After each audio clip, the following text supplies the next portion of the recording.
So, a good friend of ours, I'm going to say her name, Trisha. I won't say her last name, but so we worked with her for a long time, and she is a avid triathlete, and she does Tough Mudders. She's hardcore. She's just active. Yeah, she's very active. Yeah. So she tore her ACL, and she said she's currently on the fence regarding ACL surgery.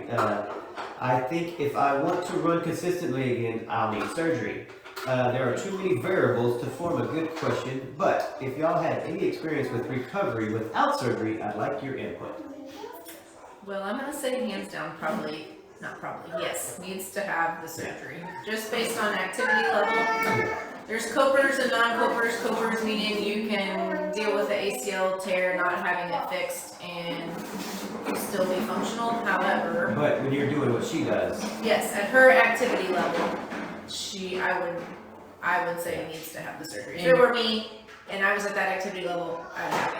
Yeah, Exactly. because it's uneven surfaces, and that's when you really need like the stability of your knee to hold you up.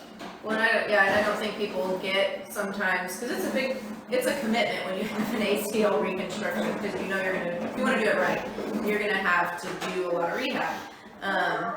But that ACL provides stability to your knee. If you don't have that, there's a lot of extra play in the knee, which can shred the meniscus, which is cartilage in the knee, and lead to further problems.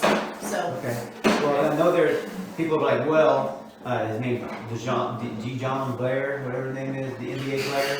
Mm-hmm. He didn't have ACL. He played freaking NBA, but that's like the 1 in a million, right? People try to say that, but when you're running off-road, you're climbing obstacles, you're jumping over things, there's no point in not doing it whenever they have some good outcomes from it. I myself, if I was going to have one done, I would do an autograft. Mm-hmm. That means I'll get a cadaver. So there's two different kinds. Yeah, I would get somebody's freaking Achilles tendon in my knee. It's nice and strong and ain't going anywhere. Instead of taking like your Achilles That's tendon an or your autograft. hamstring tendon. Or like Right. some people And go I had and a get something out of your patella. I had a hamstring whenever I had mine done. So I had part of my hamstring taken.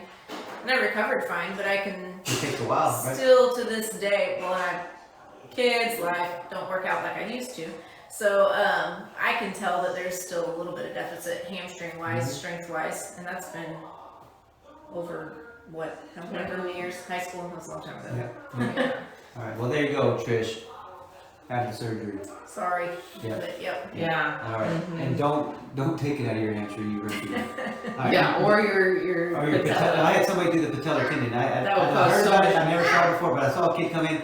He was in so much pain, and he was in the military. You know they have, and he was infantry. They have to low crawl. You're never going to put pressure on that knee again. So don't do that one. It's up to you. Research it on your own. I would do an Achilles tendon. Consult these two. All right.